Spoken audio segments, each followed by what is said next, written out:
You're watching First Alert 7 News at 9 on the CW and live on YouTube with Lauren Munt and weather with Tom Tiefertiller.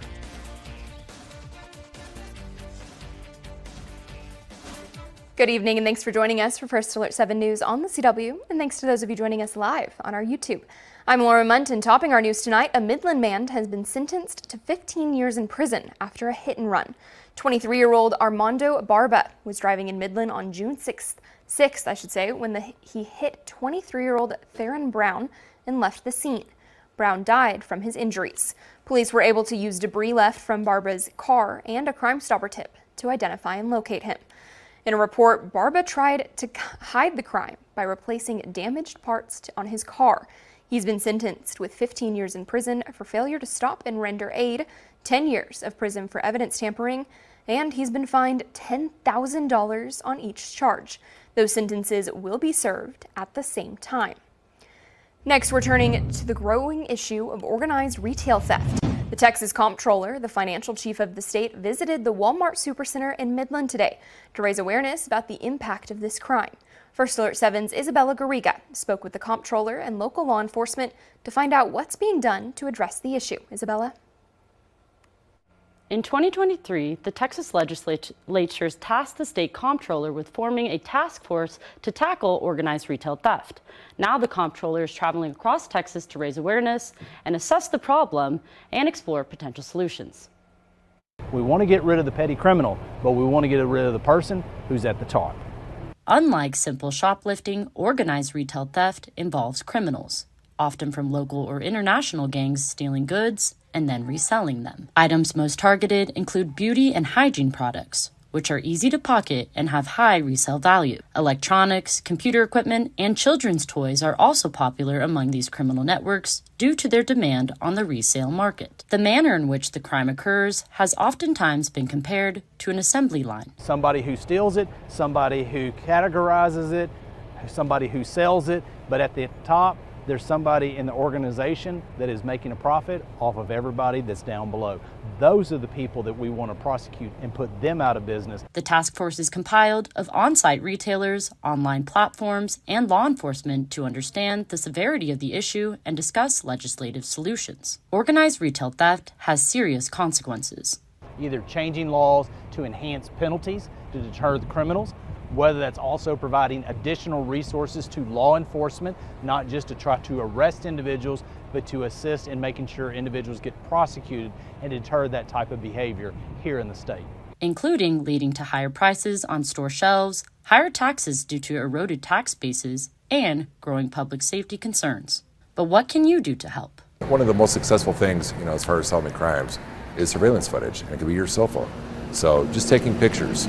Especially if it occurs and the cameras aren't that great, at least take a picture, with your cell phone. One of the most important things you can do is just, report it. If something doesn't seem right, it probably isn't. Next month, the Comptroller's task force will review the data that they've collected and present their findings to the state legislature. This report will help shape new laws to combat organized retail theft in Texas and next year. Reporting for First Alert 7, First Alert News, I'm Isabella Griga.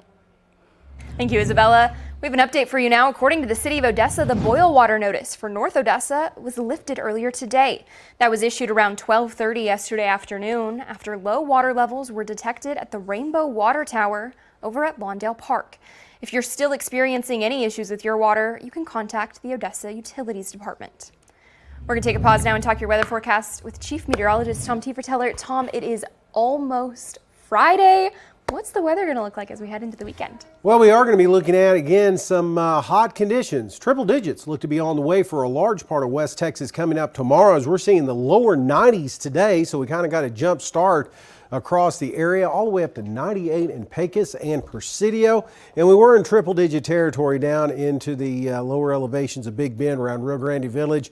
We've cooled off a little bit, but it's warmer out there. You can feel it as temperatures are into the low to mid 80s now across the area and still hanging on to 94 down towards Terlingua. Winds have come around to the south to southeast. They've calmed down a little bit, but still up to 10 to 15 miles an hour.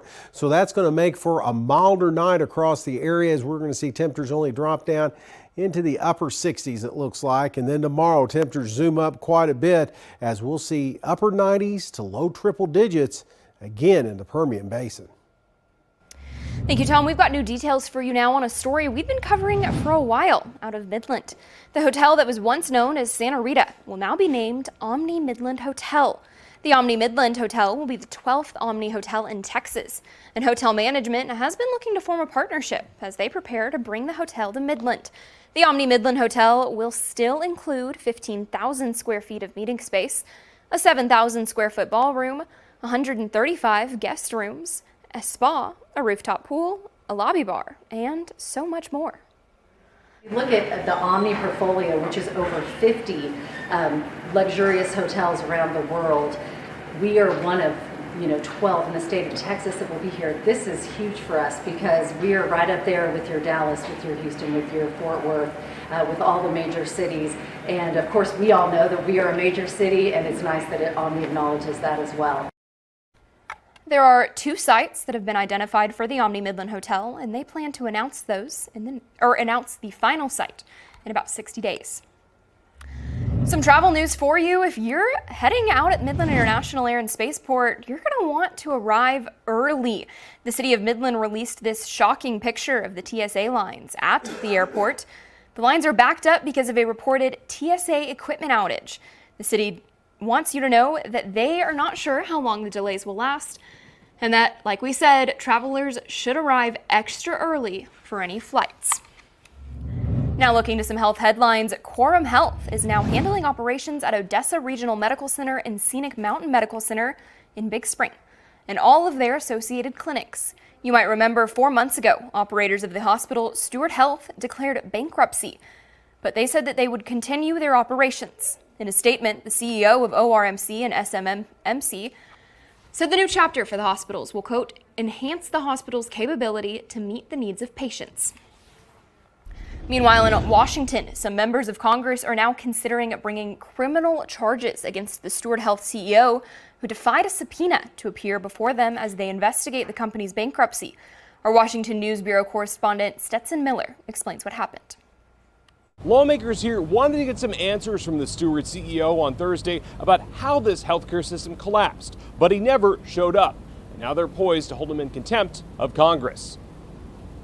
Steward Healthcare CEO Dr. Ralph De La Torre was nowhere to be found on Thursday in a Senate committee hearing, despite being required by a subpoena to be there. Today, at our hearing, we had an empty chair. An empty chair that Dr. Ralph De La Torre, CEO of Steward Healthcare, was under legal orders to fill.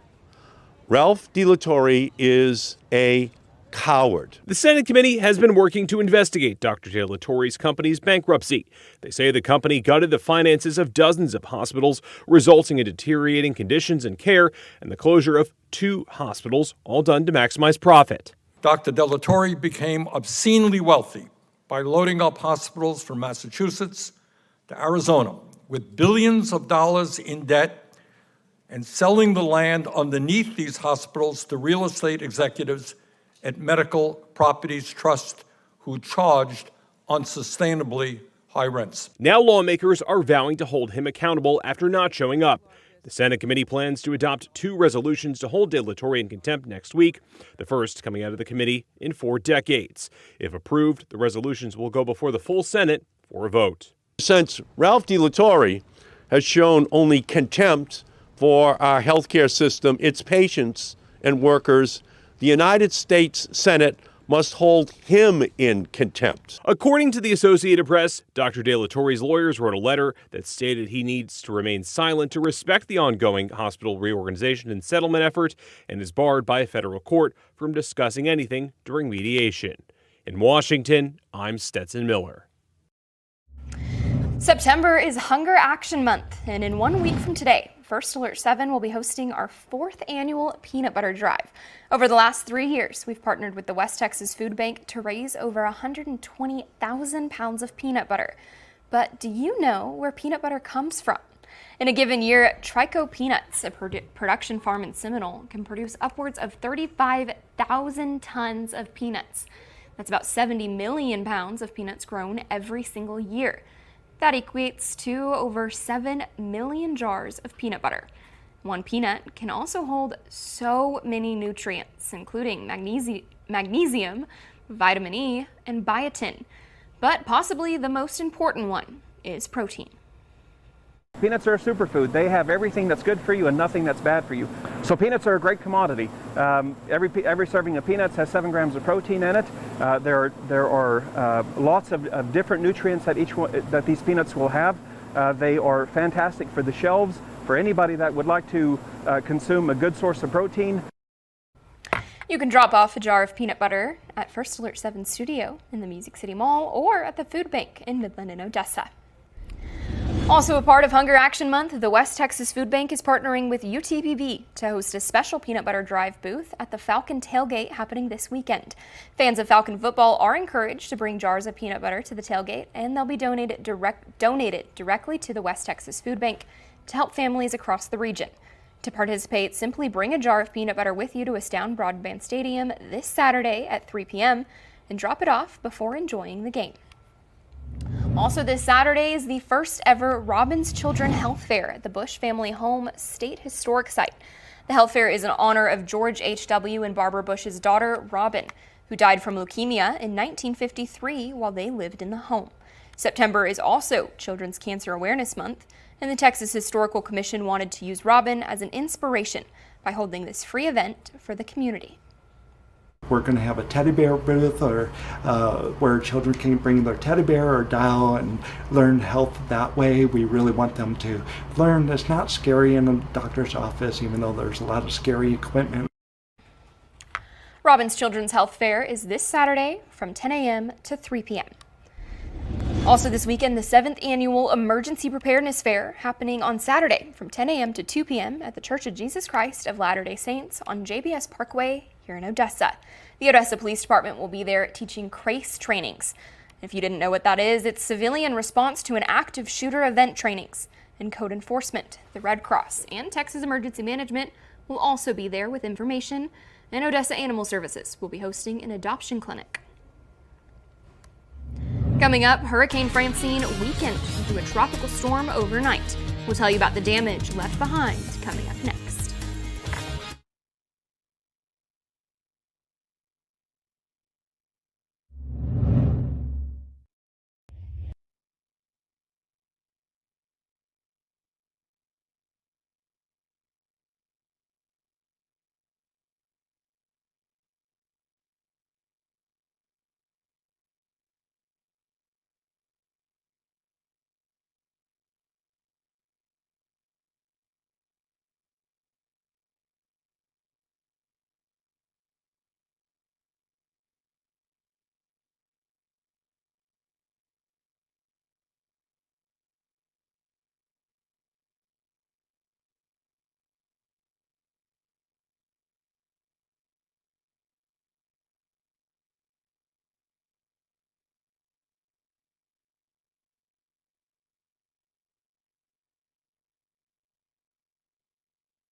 Hurricane Francine weakened to a tropical storm overnight, and hours after it made landfall in Louisiana yesterday. Flash flood warnings are still in effect in parts of the state, with hundreds of thousands of residents without power. And this morning, the storm is also battering parts of Mississippi with 70-mile-an-hour winds. CBS News' Jason Allen has more from New Orleans. A turbulent view from a shrimp boat as Francine slammed into Louisiana as a Category 2 storm yesterday, packing a deadly storm surge and winds whipping at nearly 100 miles per hour. In hard-hit Terrebonne Parish, the powerful storm brought down power lines, snapped trees, and tore through this thrift store. At least nobody got hurt. My family's all intact. That's really all I care about. You know, this is the worst happens to me, I'm good. And the danger isn't over yet just because the worst of the storm is gone. The director of the National Hurricane Center talked to CBS News yesterday, explained how a lot of deaths in storms like this even happen after the storm is gone. It's because of things like power lines and trees that can still be falling in the area. Partial 911 outages were also reported in areas impacted by the storm, though wireless companies say they're resolving the issue. When it's daylight, we better get out and see what's going on and what needs to be repaired and get working on it. With streets in parts of New Orleans now flooded, the mayor says the city is prepared. We're just continuing to be, I would say, that model for disaster preparedness and really for recovery. Winds and storm surge from a now weakened Francine are expected to also pound parts of Mississippi and Alabama over the next few hours, with the potential for deadly tornadoes and flash flooding. Jason Allen, CBS News, New Orleans. According to the National Weather Service, Francine is expected to continue to weaken over the next 24 hours to a tropical cyclone by Friday as it moves across the south. Well, we're going to be looking at a lot of heat in the forecast, some of those triple digits, the century mark. Back with us. We'll talk about that and show you how it's not going to last all the way through the weekend. Up next.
Now, from the First Alert 7 Weather Center, here's Chief Meteorologist Tom Tiefertiller.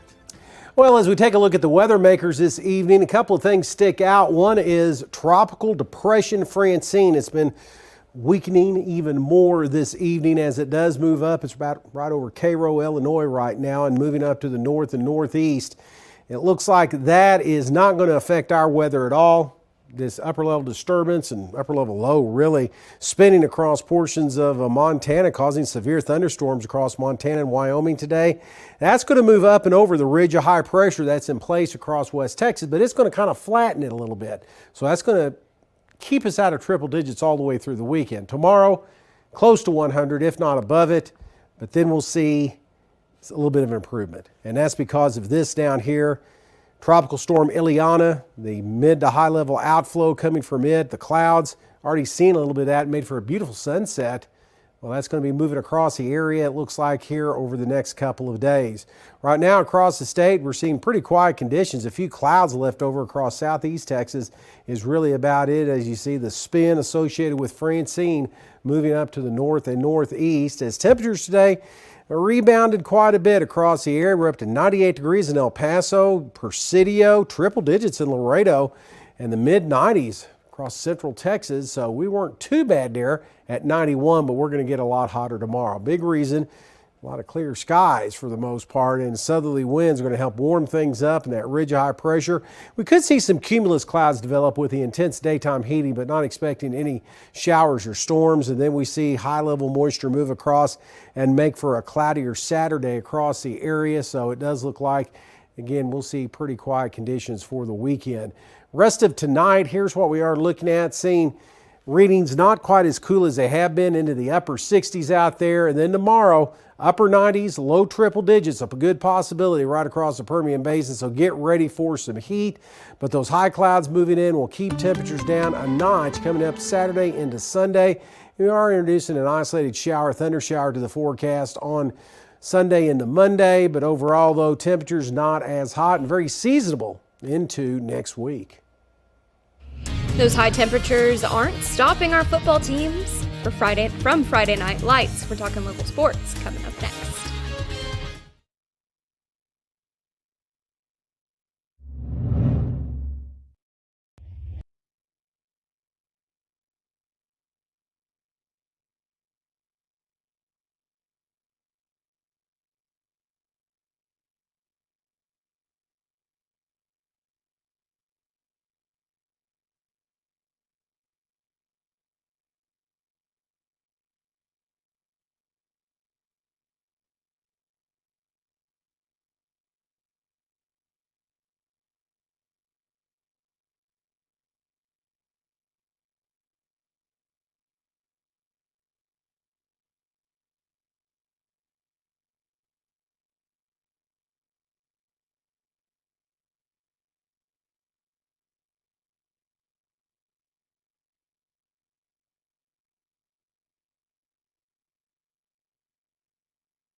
Turning to some local sports, the Midland Bulldogs. They're going to be in Amarillo tomorrow night facing the Sandies.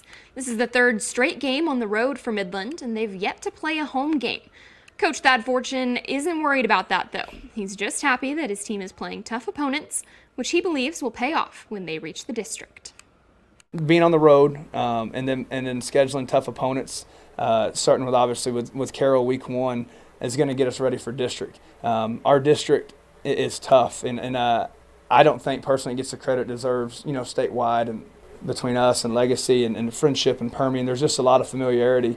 And so that breeds, hopefully it breeds really good football, and you got to get better as a coach if you want to keep up. Kickoff for that game tomorrow in Amarillo will be at 7 o'clock.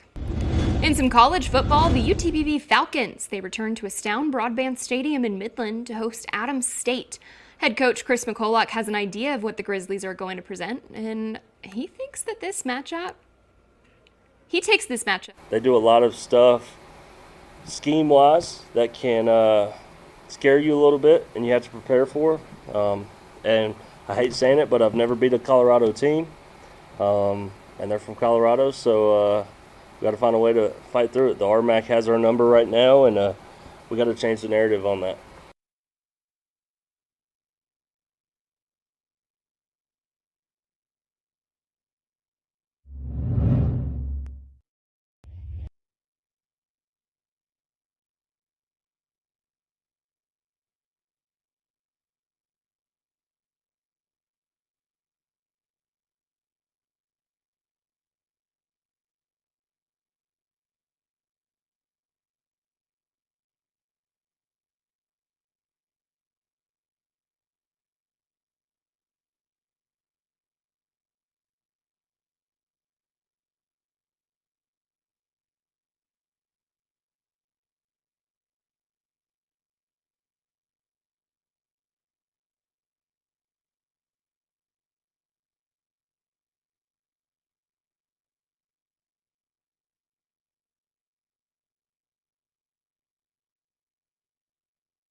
All right, Tom, we were just talking about this a second ago. Friday the 13th is tomorrow, and some people consider it to be very unlucky.